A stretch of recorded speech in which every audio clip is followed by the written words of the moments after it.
Assalamualaikum warahmatullahi wabarakatuh. Waalaikumsalam warahmatullahi wabarakatuh. Innal hamdalillah nahmaduhu wa nasta'inuhu wa nastaghfiruh wa na'udzu billahi min shururi anfusina wa sayyiati a'malina. Man yahdihillahu fala mudilla lahu wa man yudlil fala hadiya lahu. Wa ashhadu an la ilaha illallah wahdahu la syarika lah wa ashhadu anna Muhammadan abduhu wa rasuluhu la nabiyya ba'dah.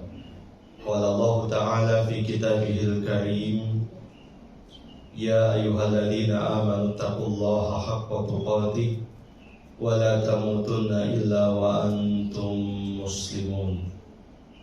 Allahumma alimna ma yanfa'una wanfa'na bima 'allamtana, Rabbana zidna ilman warzuqna fahman. Kaum muslimin dan muslimat, jamaah yang saya cintai karena Allah Subhanahu wa taala, wa baraka fikum. Pada hari yang cerah dan berbahagia ini kembali kita dipertemukan Allah tabaraka wa taala, sama-sama berbagi faidah mengangkat tema sirah nabawiyah. Pada hari ini insya Allah kita akan coba menapak tilas di tahun yang sama, tahun 7 Hijriah. Kalau pada pertemuan yang lalu kita sedikit menyelami peristiwa yang terjadi di tahun sama Perang Khaybar, maka pada kesempatan kali ini di tahun yang sama pula, kurun waktu tidak lama setelah Perang Khaybar, kurang lebih 2 bulan setelah itu, terjadi pula persiapan perang yang dipimpin langsung oleh Nabi SAW menuju satu tempat yang dulu dinamakan Najd.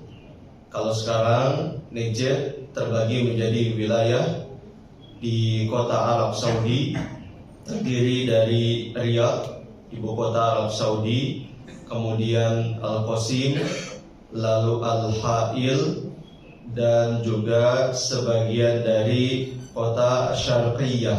Ini beberapa wilayah yang dulu dikenal dengan Najd. Sebut saja perang ini dinamakan dengan perang Dzatur Riqa'. Perang ini terjadi pada tahun 7 Hijriah di bulan Rabiul Awal. Kenapa dinamakan Dzatur Riqa'? Riqa' menurut bahasa artinya tambalan, balutan. Sedangkan kaitannya dengan perang ini langsung diceritakan oleh sahabat Abu Musa al-Ash'ari radhiyallahu ta'ala an.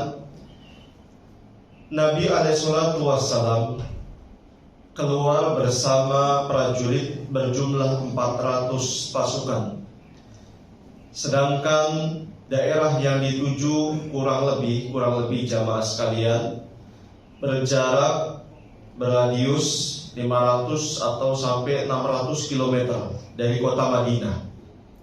Hewan tunggangan yang dipersiapkan relatif sedikit dibandingkan jumlah prajurit yang ada, sehingga kuota yang mampu mengakomodir prajurit, satu unta hanya bisa ditunggangi dengan sedikitnya 6 prajurit, dan itu harus bergantian. Bukan satu unta 6 prajurit di atas semuanya, tidak, tetapi 6 prajurit memiliki kesempatan satu unta dengan cara bergantian, dan seterusnya, sehingga menyebabkan dalam perjalanan kaki-kaki para sahabat bukan hanya lecet, tetapi luka dan kuku-kuku mereka copot lepas. Itulah mengapa perang ini dinamakan dengan Dzatur Riqa', lantaran kuku-kuku para sahabat, kakinya lepas dan banyak yang terluka, mengharuskan mereka membalut luka tersebut agar bisa melanjutkan perjalanan, menunaikan tugas dari Allah Subhanahu wa taala dan Rasulnya sallallahu alaihi wasallam. Demikianlah nama dan asal usul perang yang akan dilaksanakan Nabi SAW. Dan kita ketahui jamaah sekalian, banyak sekali perang-perang yang dialami oleh Nabi SAW langsung di bawah pimpinan beliau ataupun di bawah pimpinan sahabat yang ditentukan oleh Nabi SAW, memiliki asal usul dari nama perang-perang tersebut. Perang Badar misalnya, lantaran terjadinya di salah satu sumur tua yang bernama Badar. Perang Uhud pun demikian, lantaran terjadinya perang tersebut di bawah gunung Uhud dan lain sebagainya. Begitu pula perang Dzatir Riqa atau Dzatur Riqa, lantaran kaki-kaki para sahabat terluka dan kuku-kuku kaki mereka banyak yang copot, lepas, mengharuskan kaki itu dibalut untuk melanjutkan perjalanan yang jauh. Kala itu jamaah sekalian, Allahu Akbar. Ini perjuangan Nabi SAW dan juga para sahabatnya. Kemudian, kenapa Pak Nabi SAW keluar di bulan Rabiul Awal ini, jeda waktu hanya 2 bulan setelah perang Khaybar? Karena beberapa suku Arab Badui, mereka terdengar oleh Nabi SAW tengah menyiapkan konspirasi untuk menyerang kota Madinah. Kita ketahui bersama jamaah sekalian, di sekitaran Madinah, kaum muslimin menghadapi orang-orang yang masih belum menerima keberadaan Islam dan kaum muslimin, baik yang ada di dalam kota Madinah itu sendiri maupun yang di sekitaran kota Madinah atau jarak yang cukup membentang dari kota Madinah. Ada orang-orang Quraisy, ada orang-orang Yahudi, mereka bisa dikatakan termasuk musuh dalam intern yang tinggal di kota Madinah. Ada orang-orang munafik, musuh dalam selimut. Dan yang terakhir, suku-suku Arab yang menempati sekitaran kota Madinah, diantaranya suku-suku Arab Badui yang belum mau menerima keberadaan dakwah Islam, diantaranya yang sekarang ini sedang ingin diperangi oleh Nabi SAW, diantaranya adalah Bani Al-Muharib dan Bani Tha'labah. 2 suku ini termasuk 2 suku yang paling benci kepada kaum muslimin, yang ingin memporak-porandakan jalinan ukhuwah Islamiyah di antara mereka dan juga ingin memadamkan dakwah Islam kala itu. Nabi SAW tak tinggal diam. Dengan penuh kepercayaan kepada Allah Subhanahu wa Ta'ala, hampir kurang lebih 400 pasukan dimobilisasi oleh Nabi SAW. Meskipun jarak relatif cukup dan sangat jauh, namun tak menggentarkan jiwa dan memadamkan gelora jihad yang ada di dalam hati Nabi SAW dan juga para sahabatnya radhiyallahu ta'ala anhum ajmain. Inilah dia potret kehidupan orang-orang yang soleh, orang-orang yang dicintai Allah tabaraka wa ta'ala, dan menjadi panutan kita. Di antaranya sok terdepan adalah Nabi SAW. Hidupnya penuh dengan jihad jamaah sekalian. Apakah kemudian lentera jihad itu masih bisa kita nyalakan dan masih bisa kita kobarkan di kehidupan kita sekarang ini? Masih. Meskipun pengertian jihad dalam diri kita yang kita terapkan di kehidupan kita sekarang ini tidak selalu mengangkat senjata kemudian kita bunuhi orang-orang di luar agama Islam. Tidak demikian jamaah sekalian. Jihad pengertiannya sungguh luas. Yang menurut bahasa, jihad itu artinya bersungguh-sungguh, melawan rasa malas, melawan rasa kantuk, menghilangkan semua keengganan, kemalasan untuk meninggalkan sholat 5 waktu, memakmurkan masjid dan rumah Allah Subhanahu wa ta'ala yang mulia ini pun ini termasuk pengertian dari jihad. Kalau bukan kaum muslimin itu sendiri yang memakmurkan rumah Allah Subhanahu wa ta'ala ini, siapa lagi jamaah sekalian? Jangan sampai rumah Allah hanya sekedar menjadi titik evakuasi kalau ada bencana alam. Kalau ada bencana alam, masjid langsung penuh untuk menyelamatkan manusia-manusia yang masih bisa diselamatkan. Tapi setelah itu masjid lebih sepi daripada makam. Sepi. Bahkan tertulis di situ tutup. Innalillahi wa inna ilaihi raji'un. Jangan kemudian masjid hanya sekedar menjadi pelampiasan kita ketika kita sakit perut, ketika kita ingin menunaikan hajat, setelah itu meninggalkan rumah Allah Subhanahu wa ta'ala. Masjid tidaklah dibangun untuk perkara-perkara demikian pada asalnya, tapi masjid dibangun untuk meningkatkan kualitas grafik keimanan dan ibadah kita kepada siapa? Allah Subhanahu wa ta'ala. Kembali lagi jamaah sekalian, berarti di sini kita melihat bagaimana nuansa yang begitu heroik ditampakkan oleh Nabi alaihissalam dan ditularkan serta diajarkan kepada diri-diri para sahabat radhiyallahu taala anhum ajmain. Tak heran mereka mendapatkan apresiasi besar dari Allah Rabbul Alamin, pencipta alam semesta alam ini. Kuntum khairu ummatin ukhrijat linnas. Kalian adalah sebaik-baik umat ukhrijat linnas, yang dikeluarkan untuk manusia. Mereka para sahabat radhiyallahu taala anhum ajmain. Kemudian poin berikutnya, menjadi kebiasaan Nabi alaihissalatu wassalam meninggalkan kota Madinah tidak kemudian dibiarkan begitu saja. Nabi memandatkan, mengamanahkan kepemimpinan diganti sementara oleh sahabat Abu Dzar Al-Ghifari radhiyallahu taala anhu. Demikian kebiasaan Nabi alaihissalatu wassalam. Dari sini kita pun bisa melihat bagaimana sistem dalam manajemen sebuah negara sudah diterapkan oleh Nabi alaihissalatu wassalam. Betul gak jamaah sekalian? Oleh karena itu kita jangan alergi ketika kita mendalami satu ilmu dunia. Bisa jadi ini satu hal yang bermanfaat untuk agama Islam. Nabi alaihissalatu wassalam mempersilahkan kita berinovasi, berkreasi baru, menciptakan alat-alat yang serba canggih, teknologi yang luar biasa untuk kemaslahatan Islam dan agama Islam, selama tidak keluar dari jalur yang telah ditetapkan oleh syariat Islam ini. Antum a'lamu bi umuri dunyakum, kata Nabi alaihissalatu wassalam. Kalian lebih paham dunia kalian. Silakan menampakkan dan menampilkan hal-hal yang bermanfaat di dunia ini untuk kemaslahatan agama Islam dan kaum muslimin.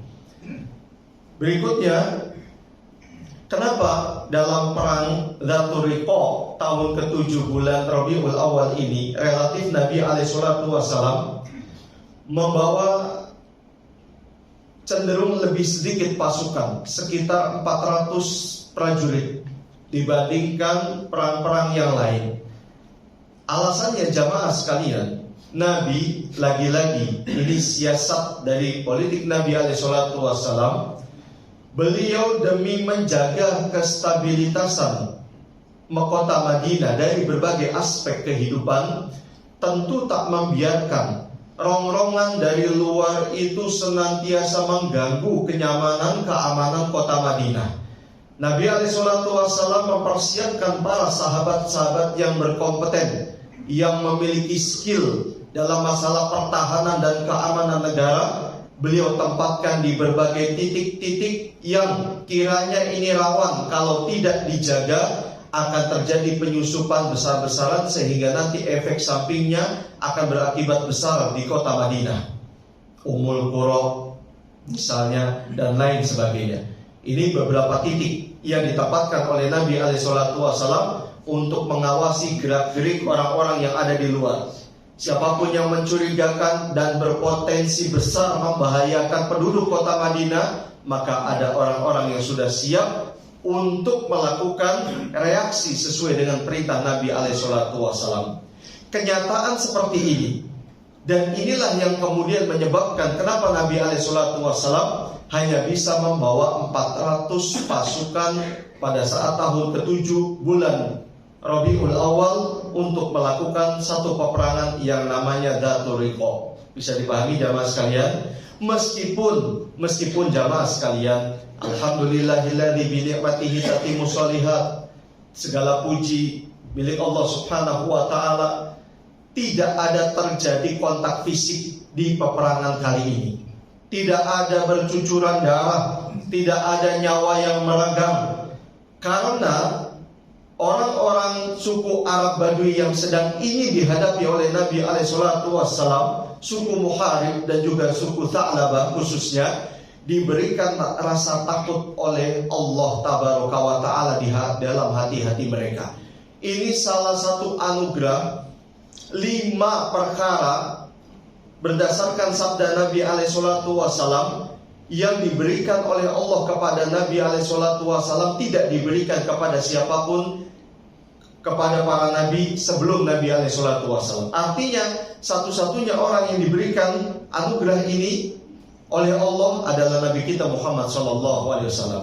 Apa anugerah itu? Salah satu yang diberikan oleh Allah kepada Nabi SAW bukan kepada selain beliau, wa nusirtu birru'bi masirata syahrin.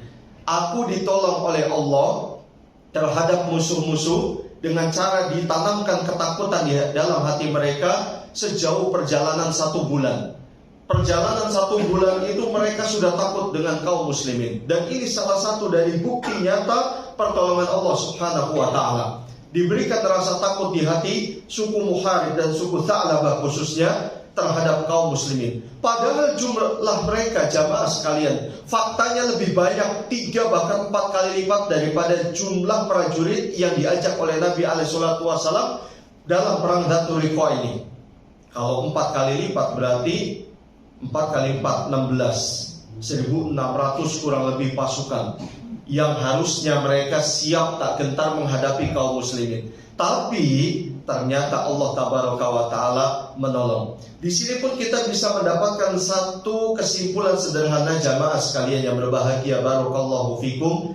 Terkadang tolak ukur kemenangan, terkadang tolak ukur kesuksesan bukan hanya dilihat dari kuantitas jumlah yang kita miliki, tapi lihat bagaimana kualitas pun menentukan apakah kita bisa mencapai keberhasilan dan kesuksesan itu atau tidak. Ingat jamaah sekalian, agama Islam ini agama berdasarkan wahyu, bukan agama berdasarkan logika. Banyak sekali syariat-syariat di dalam agama Islam yang bertentangan dengan akal. Kenapa kita kalau misalnya batal dari wudhu, lalu kemudian kita berwudhu lagi, contoh buang angin, salah satu tempat keluarnya angin, apakah kita basuh dengan air saat berwudhu? Tidak masuk akal jamaah sekalian. Kenapa pada saat kita berwudhu yang salah satu tata cara wudhu adalah boleh kita mengusap sepatu? Pernah dengar tata cara wudhu mengusap sepatu? Saya mau tanya, idealnya kalau berwudhu ketika kita memakai sepatu, yang kita bersihkan bawahnya atau atasnya? Bawahnya. Kenapa? Karena relatif lebih banyak kotorannya, betul? Dan salah satu tujuan berwudu adalah membersihkan. Tetapi ini agama jamaah sekalian. Ini wahyu dari Allah Subhanahu wa Ta'ala. Murni faktornya adalah ketaatan kita kepada Allah Subhanahu wa Ta'ala dan kepada Rasulullah sallallahu alaihi wasallam. Ketika berhadapan dengan Hajar Aswad, Umar bin Al-Khattab radhiyallahu ta'ala an menatap seraya berkata untuk bisa didengarkan oleh kaum muslimin kala itu, dan akhirnya sampai di tengah kita, inilah a'lam, kata Umar, saya itu betul-betul tahu siapa kamu wahai Hajar Aswad. Annaka hajarun, kami itu hanya sebuah batu, la tadur wa la tanfa, tidak bisa memberikan madorot, tidak bisa memberikan manfaat, tidak bisa. Laula anni ra'aitu Rasulullah sallallahu alaihi wasallam qabbalak ma qabbaltu. Kalau seandainya saya tidak pernah melihat Rasulullah sallallahu alaihi wasallam menciummu, saya tidak akan pernah menciummu. Allahu akbar. Harusnya seperti ini mental kita jamaah sekalian. Berhadapan dengan agama, nanti dulu. Kita lihat dulu, apakah hal-hal seperti ini memang ada tuntunannya, ada perintahnya dari Nabi alaihi salatu wassalam, kemudian penjelasannya dari para ulama. Kalau memang ada, silahkan. Kalau memang tidak, kita cukupkan jamaah sekalian.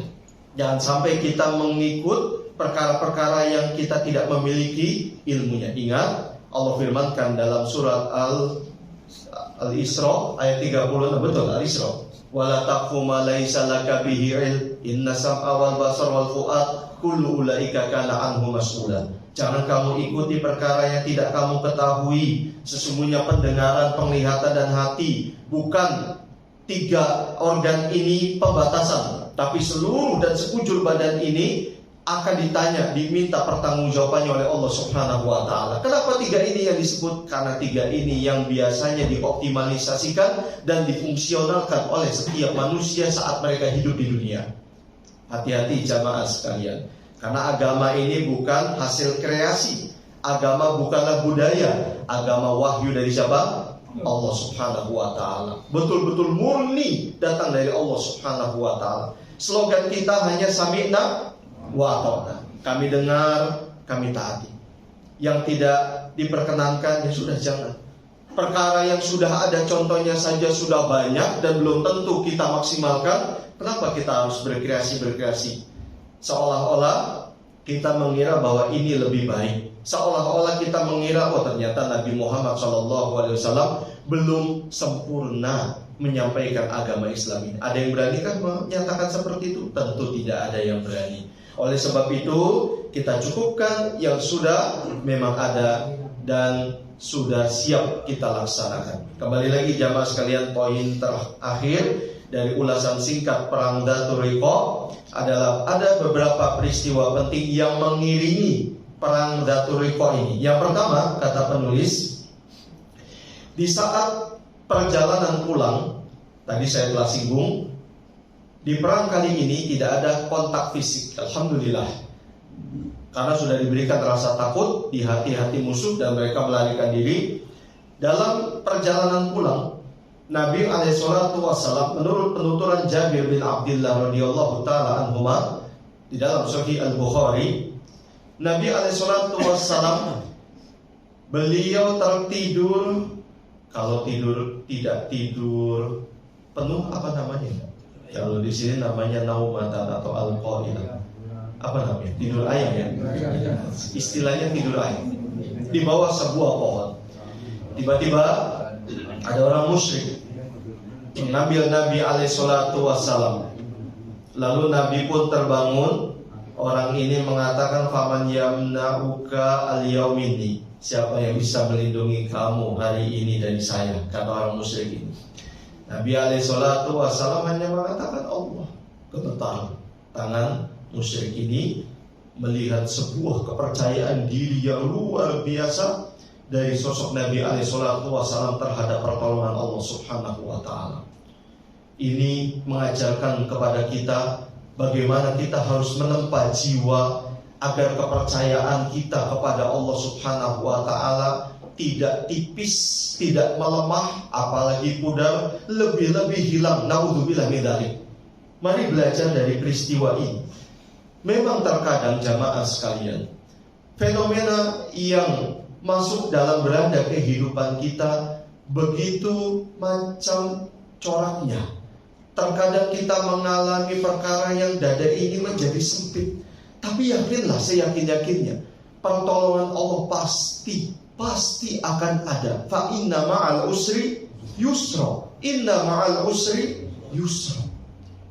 Karena peristiwa-peristiwa yang mengiringi itu, yang membuat jiwa ini kok semakin melemah, yang membuat dada ini semakin sempit, yang terkadang pikiran kita terawang-awang, melayang-layang, aina nasrullah, mata nasrullah, di mana pertolongan Allah? Kapan pertolongan Allah? Bisa jadi ini proses penyucian diri, bisa jadi ini cara Allah menghilangkan karat noda dosa-dosa kita. Bukankah Allah punya banyak cara untuk mengampuni dan memaafkan kesalahan kita, jamaah?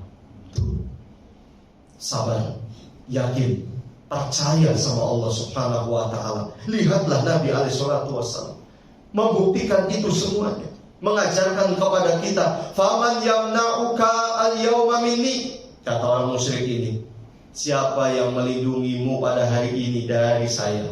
Hanya satu kata, Allah. Gemetar langsung. Dan akhirnya orang ini aslam, masuk dalam agama Islam, syahadat kepada Nabi SAW.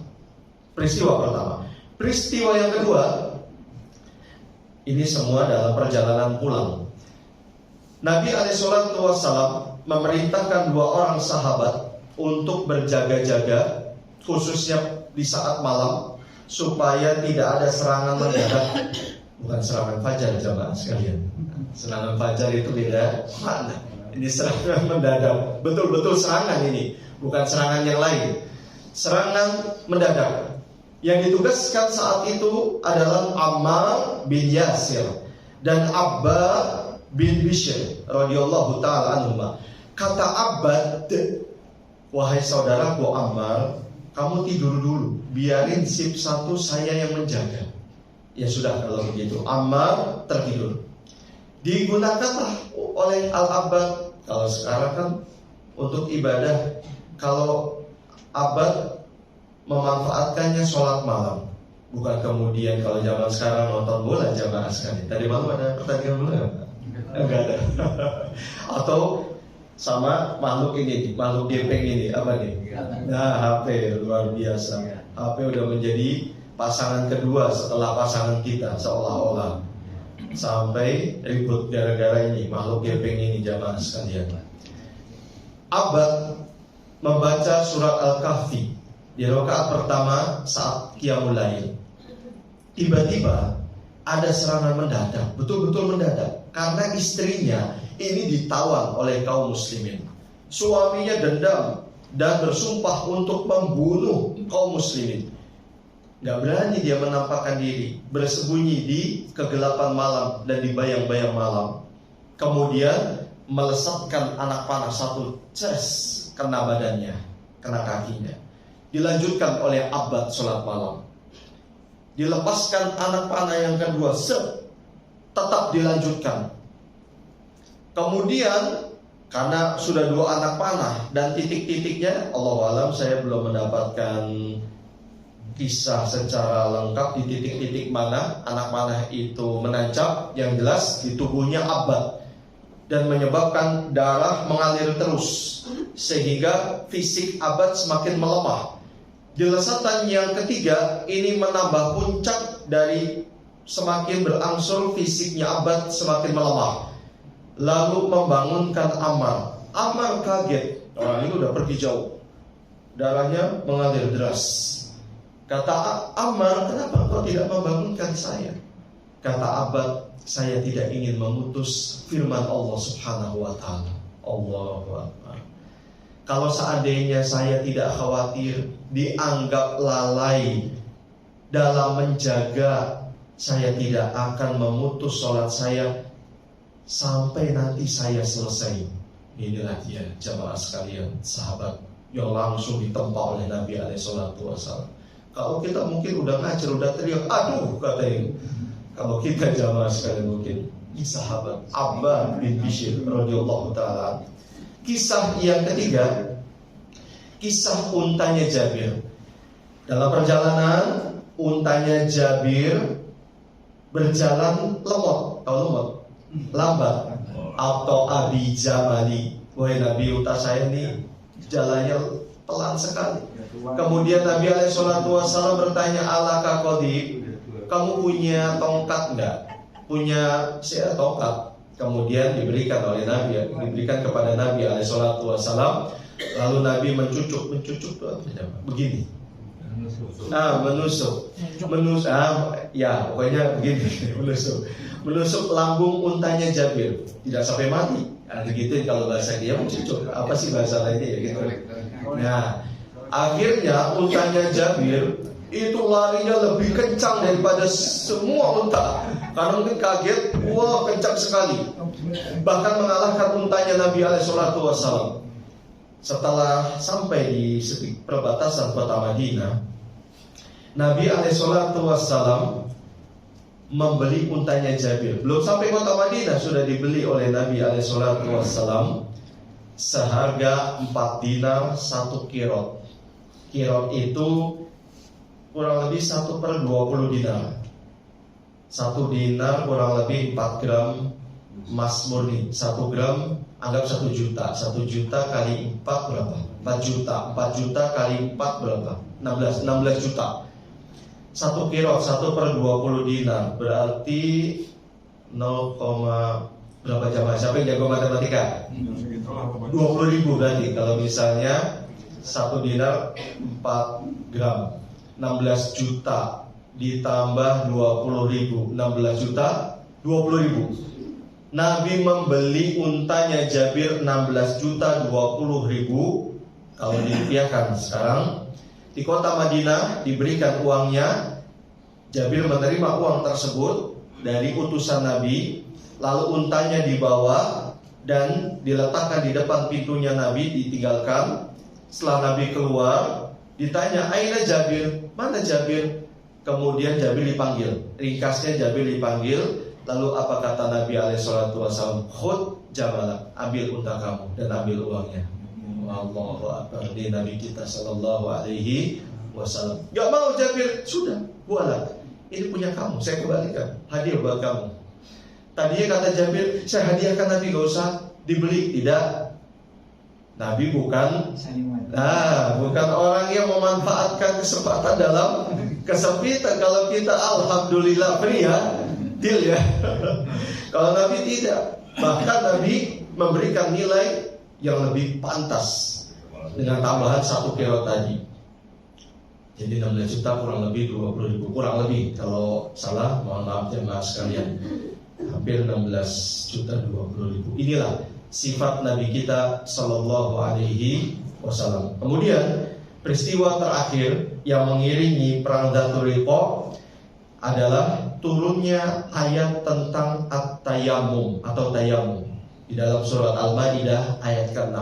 Ini salah satu yang membuat keluarga Abu Bakar As-Siddiq radhiyallahu ta'ala an mendapatkan keberkahan, seperti halnya disampaikan oleh sahabat Usaid bin Al-Khudair radhiyallahu ta'ala an. Ini keberkahan pertama yang menyelimuti keluarga Anda, ala Abi Bakrin, wahai keluarganya Abu Bakar. Bagaimana historis dan kronologisnya? Dalam perjalanan pulang, tiba-tiba kalung emasnya ibunda Aisyah itu hilang, terjatuh. Seperti kita ketahui jamaah sekalian, Nabi kalau mau pergi mengundi nama-nama istrinya siapa yang saat itu akan diajak oleh Nabi SAW. Jadi undian itu tidak melulu haram, ada undian yang boleh. Salah satunya mengundi jika memang ada kaum muslimin yang memiliki mungkin lebih dari satu istri seperti Nabi SAW mengundi. Allah tentukan ibunda Aisyah yang keluar namanya saat itu. Dalam perjalanan pulang hilang, cari sana kemari, yang mengharuskan untuk diam sejenak pasukan. Pasukan mengeluh jamaah sekalian, karena mereka tidak memiliki air. Waktu sholat sudah masuk, belum lagi dahaga yang terasa di tenggorokan. Sampai kemudian mereka ngeluh kepada Abu Bakar As-Siddiq. Mereka gak berani ngeluh kepada Nabi SAW. Hei Abu Bakar, kalau bahasa kita, lihat tuh Aisyah, gara-gara dia kita tertahan. Harusnya kita kan langsung, kita gak punya air maksudnya. Kita gak punya air. Gimana nih? Wah, Abu Bakar juga tersulut emosi.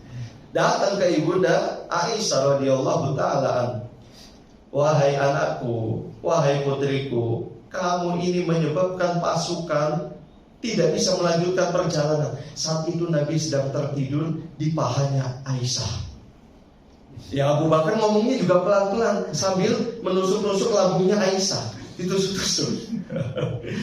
Tidak ada yang bisa membuat Aisyah bergerak karena ada Nabi. Aisyah itu menahan sakitnya ditusuk-tusuk lambungnya sama bapaknya sendiri. Bapaknya kesel, lihat di pasukan ini pada haus. Kamu ada-ada aja, kalau bahasa kita ayah wahai. Kemudian Nabi SAW terbangun.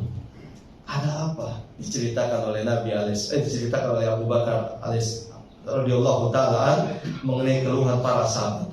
Turunlah ayat 6 surat Al-Maidah, falam tajidu ma'an fatayammamu sha'idan thayyiban famsahu biwujuhikum wa aydikum min. Jika kalian tidak mendapatkan air, fatayammamu sha'idan thayyiban, hendaknya kalian bertayamum dengan debu yang bersih. Kemudian famsahu biwujuhikum wa aydikum min, usap wajah dan juga tangan kalian dari tanah atau debu yang suci itu. Pas udah melakukan hal seperti itu, tayamum, sholat, unta yang sedang ditunggangi Nabi SAW yang saat itu sedang duduk, ketika berdiri di bawahnya kalung ibunda Aisyah radhiyallahu taala anha. Allahu Akbar. Allah itu punya banyak cara jemaah sekalian ketika sedang memberikan hikmah kepada hamba-hambanya. Salah satunya ini gara-gara kalung yang didudukin sama unta yang awalnya dikeluhkan oleh para sahabat lantaran mereka haus, mau wudu juga nggak bisa, turun surat tayamum. Kalau tidak ada peristiwa ini mungkin kita akan kesulitan kan? Bagaimana caranya nih? Apa kita nggak perlu sholat karena nggak ada air? Allah Subhanahu Wa Taala Maha bijaksana dan maha tahu. Ala ya'lamu man khalaqa wa huwa latiful khabir. Bukankah yang menciptakan lebih tahu? Itulah Allah Subhanahu wa taala yang ilmunya tidak terbatas. Wa ahata bi kulli syai'in. Allah ilmunya meliputi segala sesuatu. Bahkan kejadian yang akan datang pun Allah tahu. Inilah dia jamaah sekalian, beberapa peristiwa yang mengiringi perang Dzatul Riqa. Yang terakhir, pelajaran penting dari peristiwa ini, pertama adalah pentingnya sholat. Dari sini kita mengetahui dalam keadaan apapun, bahkan dalam keadaan perang sekalipun, tetap wajib sholat. Coba bandingkan fenomena ini dalam kenyataan kita sekarang. Aduhai, alangkah banyaknya orang-orang yang mengaku dirinya beriman, dirinya mengaku hamba Allah, dirinya mengaku umatnya Rasulullah, namun seolah-olah tak memiliki kesan tersendiri terhadap hayya 'alas shalah, hayya 'alal falah. Kita berlindung kepada Allah Subhanahu wa taala dari sikap melalaikan sholat. Amin ya rabbal alamin. Kita meminta kepada Allah Subhanahu wa taala untuk senantiasa memperhatikan dan menegakkan sholat 5 waktu khususnya dan sholat-sholat lain. Amin ya rabbal alamin, sampai nanti nyawa kita dicabut. Kemudian yang kedua, pentingnya sholat berjamaah sekalipun dalam kondisi perang. Ini dia salah satu yang tidak pernah dihilangkan oleh Nabi SAW dan dilalaikan serta diremehkan. Berjamaah, terlepas dari hukum sholat berjamaah itu sendiri, tapi seluruh para ulama sepakat sholat berjamaah itu lebih utama dibandingkan sholat sendiri. Karena banyak sekali faidahnya, baik faidah yang berefek kepada pahala ataupun faidah lainnya yang akan semakin mengikat kuat jalinan tali ukhuwah Islamiyah. Sekarang ini seolah-olah jamaah sekalian, nuansa ukhuwah Islamiyah semakin pudar, lanteranya semakin sirna. Mari kita hidupkan. Salah satunya adalah dengan cara wasilah sholat berjamaah. Kita manfaatkan, kita makmurkan rumah Allah Subhanahu wa taala untuk memperkuat jalinan ukhuwah Islamiyah dengan cara sholat berjamaah. Yang ketiga, menjelaskan tentang kefakiran para sahabat. Mereka tidak memiliki sendal untuk digunakan sehingga kaki-kaki mereka terluka dan kuku-kuku mereka copot. Bayangkan jamaah sekalian, kala itu yang fasilitas medis serba terbatas, tidak secanggih sekarang, kuku copot lantaran perjalanan yang jauh, tarik panas yang luar biasa. Ini perjuangan jamaah sekalian. Makanya kalau ada orang yang kemudian hari, mungkin kita juga, ya termasuk saya, baru sedikit saja dicolek dengan sebuah kepedihan, seolah-olah mengatakan, waduh saya ini hidup orang yang paling merana di muka bumi ini. Tidak ada apa-apanya sebenarnya jamaah sekalian. Betul tidak? Orang yang paling dahsyat cobaannya adalah para nabi, kemudian orang-orang setelahnya dan seterusnya. Wa ma yazalu rajulu yubtala ala qadri imanihi, kata Nabi alaihi salatu wasallam, dan orang itu akan senantiasa diuji sesuai dengan kadar keimanannya. Namun hadis ini jangan membuat kita takut untuk meningkatkan iman dan takwa. Jangan jamaah sekalian, jangan. Jadi karena justru penguat kita. Sebab kalau menjadi hati kita ini terguncang dan gundah gulana gara-gara hadis ini, berarti cemen. Bahasa saya ini cemen kita. Jangan jamaah sekalian, kuat, harus kuat. Karena memang ujian itu keniscayaan. Janganlah berdoa dan minta kepada Allah supaya kita nggak dikasih cobaan. Insya Allah nggak akan diterima sama Allah. Tapi mintalah kekuatan saat kita bersanding dengan sebuah ujian. Minta kekuatan, minta ketabahan, minta ketegaran. Sekokoh gunung yang sedang menjulang tinggi, minta kekuatan seperti itu jamaah sekalian. Sebab pertanyaannya bukan gimana caranya supaya musibah tidak menimpa saya. Masalahnya adalah bagaimana sikap kita, bagaimana mental kita saat ujian berhadapan dengan kehidupan. Itu dia. Jangan minta ya Allah jangan berikan saya musibah. Itu gak bisa jamaah sekalian, gak bisa. Yang keempat, tingginya rasa percaya Rasulullah SAW kepada Allah Subhanahu wa Ta'ala. Tadi kisah orang musyrik yang sedang mengancam Nabi SAW, dan ini salah satu bentuk pertolongan Allah kepada Nabi kita Muhammad SAW, seperti yang tersirat maupun tersurat dalam Al-Maidah ayat 67, wallahu ya'simuka minan nas, wallahu ya'simuka minan nas. Allah menjagamu dari kejahatan manusia. Kata Imam Ibnu Katsir rahimahullahu ta'ala, siapapun yang menolong agama Allah Subhanahu wa Ta'ala pasti akan ditolong oleh Allah. Pertolongan Allah ini macam-macam jamaah sekalian. Bukan kemudian dipersempit, hidupnya akan selamat, aman, sentosa sampai meninggal dunia. Tidak begitu juga pemahamannya.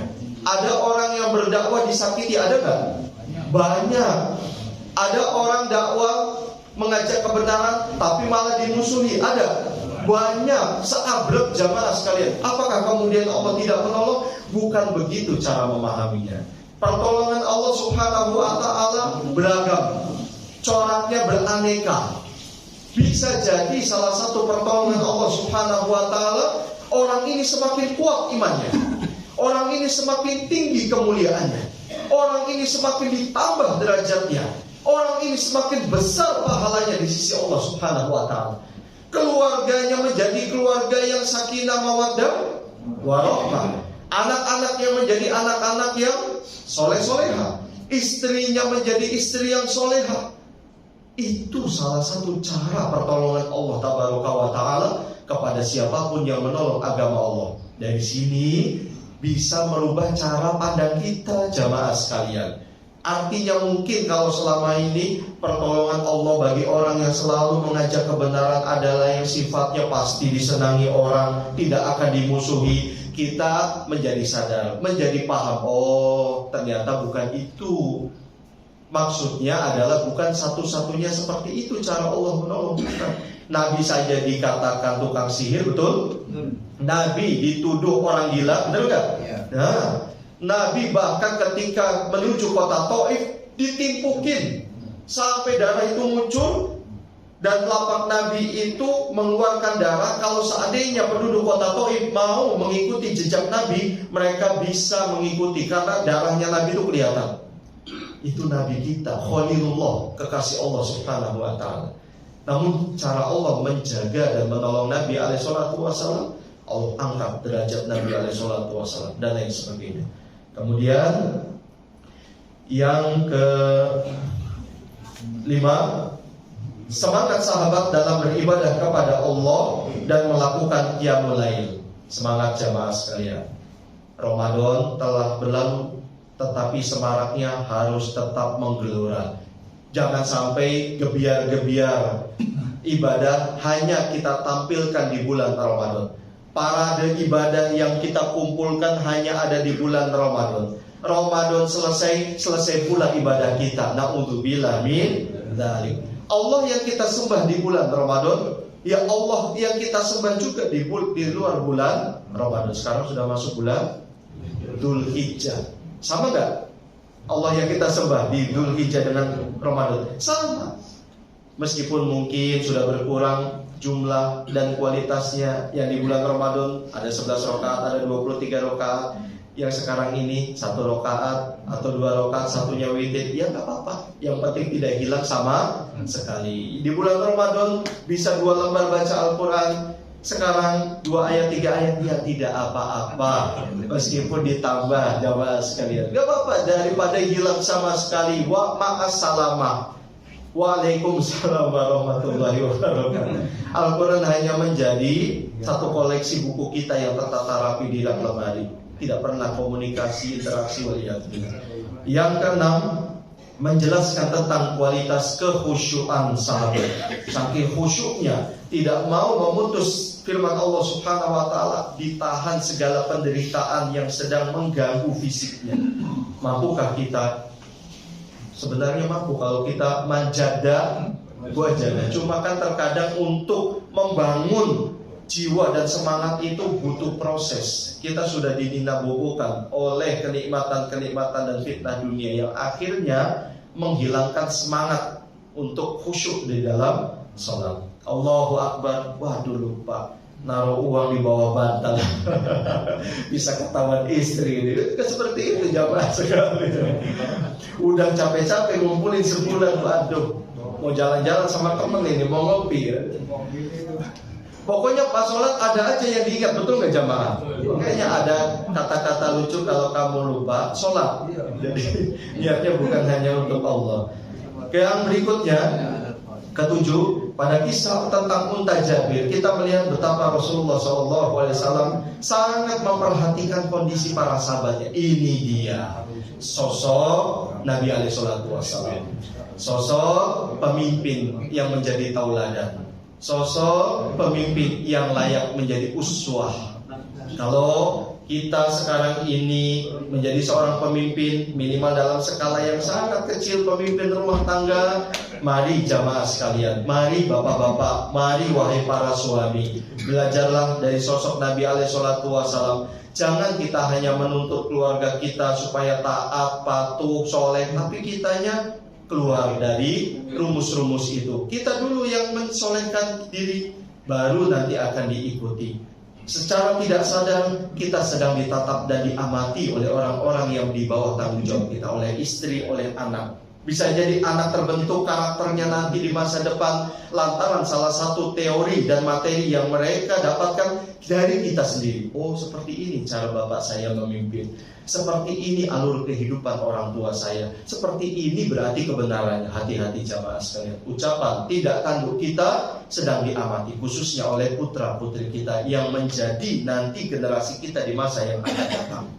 Kemudian yang ke-8, di antara keindahan akhlak Nabi SAW adalah, pertama, beliau menunaikan hutangnya. Nah, hutang bayar, hutang jamaah sekalian.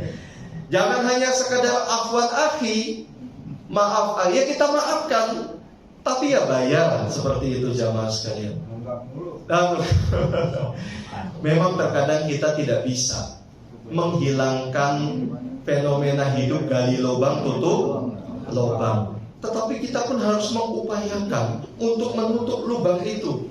Minta kepada Allah yang maha kaya. Allah Goni, maha kaya, minta kekayaan. Nabi saja berdoa, Allahumma akthir mali wa barik li fihi. Dan berarti dengan doa ini kita mendapatkan pelajaran, boleh gak kita minta kekayaan kepada Allah? Boleh jamaah sekalian, boleh. Siapa yang bilang gak boleh? Abdurrahman bin Auf orang kaya, Utsman bin Affan orang kaya. Tapi waspadalah, mawas diri, hati-hati. Kekayaan ini dikhawatirkan bisa menjadi fitnah. Yang harusnya mendekatkan diri kepada Allah malah sebaliknya. Hati-hati. Makanya Nabi doanya, Allahumma akthir mali wa barik li fihi. Ya Allah, perbanyaklah hartaku dan berkahilah. Bukan hanya sekedar banyak, tapi berkah. Harta banyak tapi hasil korupsi, berkah enggak? Enggak berkah. Harta banyak tapi hasil dari mengurangi timbangan, mengurangi takaran, membohongi para pembeli, padahal ada cacatnya barang itu tidak dijelaskan kepada pembeli. Memang omsetnya banyak, untungnya banyak, tapi berkah tidak? Tidak berkah. Hasil yang banyak itu akan dihancurkan oleh Allah Subhanahu wa taala dengan berbagai cara. Anak sakit, keluarga sakit, Kemudian ada saja sampai Imam Al-Fudail bin Iyad rahimahullah ta'ala mengatakan, lantaran dosa yang saya lakukan, efek dosa itu saya lihat ada pada istri dan pembantu serta hewan tunggangan saya, sampai berimbas kepada hewan tunggangan jamaah sekalian. Kalau sekarang mungkin kendaraan, bisa jadi motor kita yang mogok-mogok, motor saya sering mogok jamaah sekalian. Apakah itu bisa jadi? Astagfirullah, saya mohon ampun kepada Allah subhanahu wa ta'ala. Bisa jadi bolak-balik masuk bengkel, padahal bengkelnya testimoni semua konsumen bagus, tapi kenapa kok kendaraan kita sering bolak-balik? Bisa jadi efeknya karena dosa. Bisa jadi berefek kepada hal lainnya. Yang terakhir, pelajaran penting dari kisah ini adalah hikmah dari fenomena yang terjadi pada hilangnya kalung ibunda Aisyah radhiyallahu taala anha.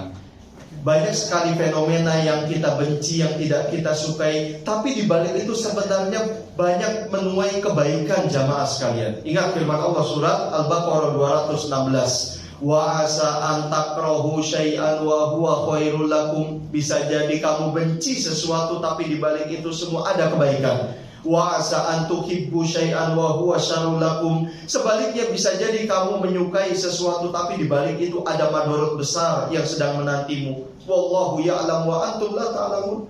Allah Maha mengetahui sedangkan kalian tidak mengetahui. Sakit, ada yang suka dengan sakit? Enggak ada. Semua orang benci sakit, tapi di balik sakit itu ada hikmah besar. Orang jadi memahami dan mengerti begitu nikmatnya menjadi orang yang sehat. Betul enggak jamaah? Bahkan sakit itu pun bisa menghilangkan noda-noda karat, dosa dan kesalahan kita. Ini dibalik dari semua fenomena yang tidak kita sukai. Para sahabat ngeluh gak ada air nih, gara-gara ibunda Aisyah. Bahkan Nabi sampai tidur akhirnya di pahanya beliau. Kita haus, kita gak bisa wudhu, gara-gara kalungnya hilang. Tapi Allah turunkan surat Al-Ma'idah ayat 6. Ada syariat tayamum. Akhirnya keluarga Abu Bakar As-Siddiq mendapatkan keberkahan yang luar biasa lantaran ini. Awalnya dicemooh, awalnya diomongin, kalau bahasa sekarang digosipin. Sabar aja jamaah sekalian, sabar. Karena memang kalamun nas la yantahi, ucapan manusia gak akan pernah ada habisnya.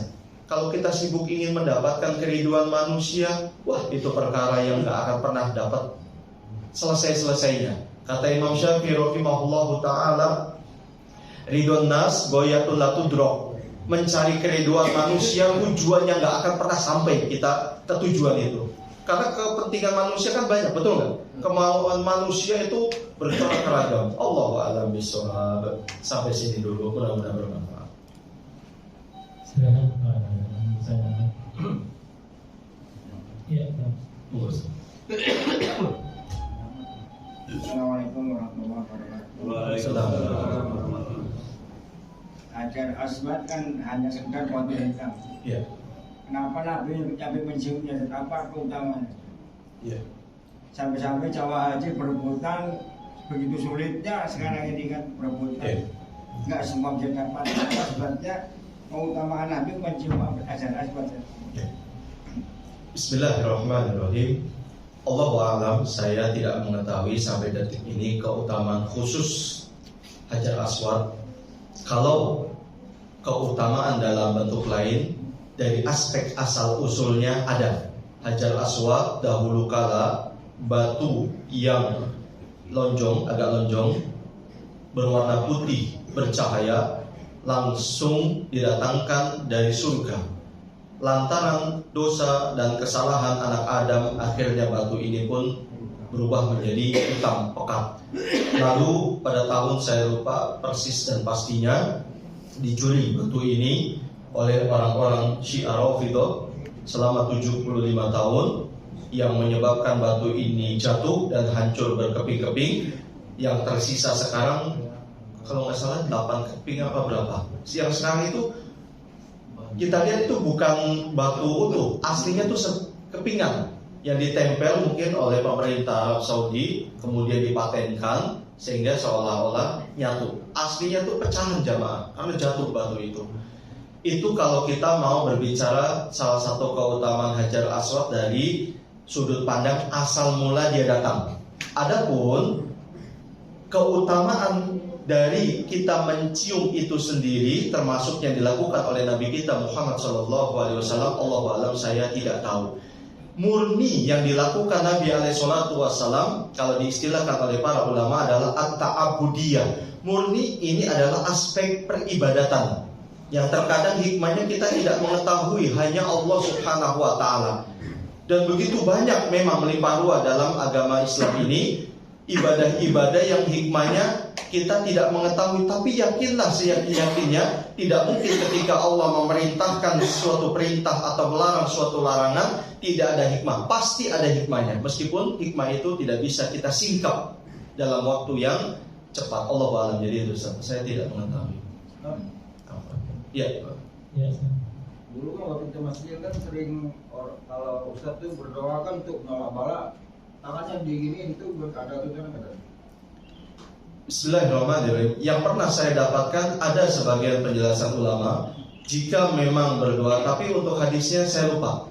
Hanya saja saya ingat sampai sekarang ini penjelasan dari ulama, jika sifat doa itu untuk menolak bala, maka telapak tangan ini ya benar ya? Iya. Telapak tangan tidak kita bentangkan ke atas melainkan ke bawah. Allahu a'lam bishawab, itu yang saya ingat.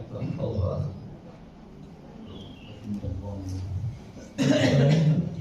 Iya. Kalau misalkan Oh, ya. Tadi di bagian awal kan disebutkan bahwa agama itu tidak berdasarkan nakal. Ya. Lalu di beberapa ayat kadang-kadang kita sudah baca afala ta'qilun. Iya. Kemudian juga in kuntum ta'qilun seperti itu. Gimana kita memahaminya? Terus kemudian ketika Rasulullah membeli untanya Jabir itu disebutkan nggak apa alasannya? Bismillahirrahmanirrahim. Cukup banyak Allah Tabaraka wa Ta'ala mengajak dialog kepada manusia yang diakhiri di sebuah ayat dalam berbagai surat dengan membawa kata akal. Hal ini tidaklah bertentangan dengan asas dan pedoman bahwa agama Islam berdasarkan wahyu. Kesimpulannya, kata para ulama rahimahumullah, akal wasilah untuk memahami wahyu Allah Subhanahu wa ta'ala tersebut yang tertata dalam sebuah sistem yang kita kenal menjadi agama. Akal digunakan untuk memahami firman Allah, hadis Nabi SAW, bukan sebagai penentu, bukan sebagai hakim, dan juga bukan sebagai pemutus dari syariat Allah Subhanahu wa ta'ala.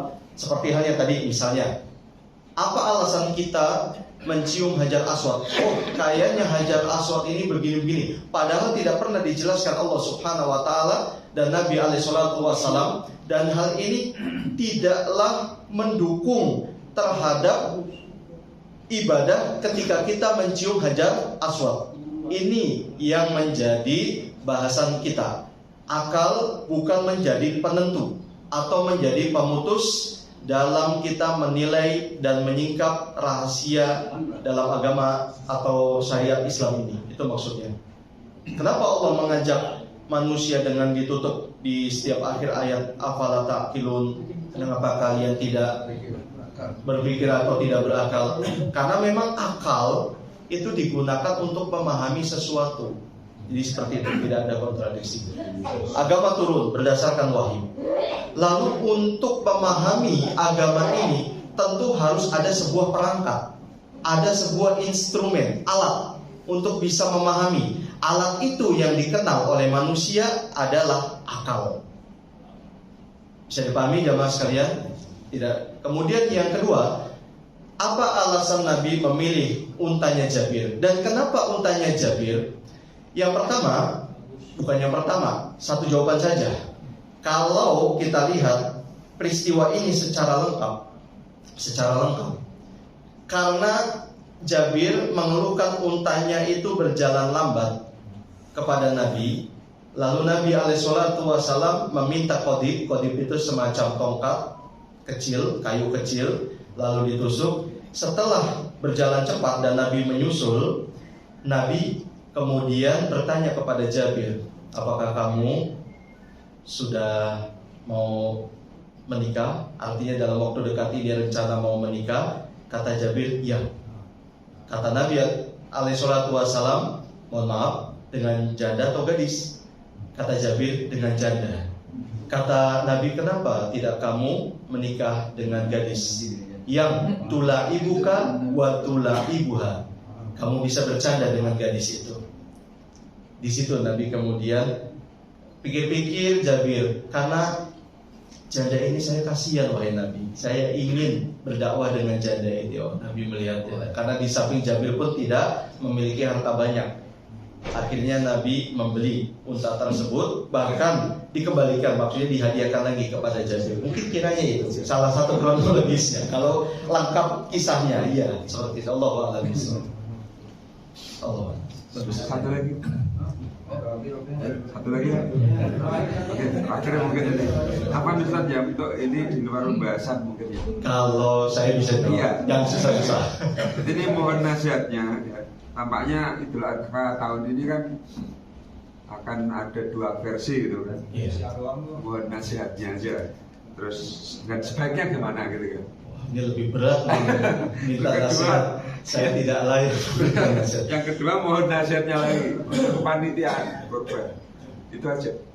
Saya tidak mengatakan ini nasihat, tapi berbagi pengalaman. Karena memang kesempatan sekarang saya yang duduk, jadi saya yang berbicara. Berbagi pengalaman, jamaah sekalian, barakallahu fikum. Masalah seperti ini, masalah yang sudah ada di depan mata, perbedaan tak bisa dielakkan. Kita tidak bisa untuk bertindak yang sifatnya menimbulkan kontra, malah dikhawatirkan jalinan ukhuwah akan semakin merenggang. Yang ada sekarang adalah kita toleransi legowo. Namun saya pribadi jamaah sekalian mengikuti jadwal yang sudah ditentukan. Selalu tadi juga Ustaz sudah menyampaikan hari Kamis, bisa dipastikan hari Kamis. Adapun saudara kita yang memang sudah mendahului, ya sudah, kita berikan kesempatan. Dalam artian jangan sampai ini menjadikan pemantik untuk kita saling merenggangkan diri dalam ukhuwah Islamiyah. Allahu a'lam, saya dalam hal ini lebih baik kita perbanyak ibadah, perbanyak menuntut ilmu. Dari situ nanti kita akan punya sebuah kedewasaan dalam menyikapi setiap ada perbedaan. Kemudian kepada panitia berbagi pengalaman juga, mari kita semangat dan niatkan untuk Allah Subhanahu wa ta'ala.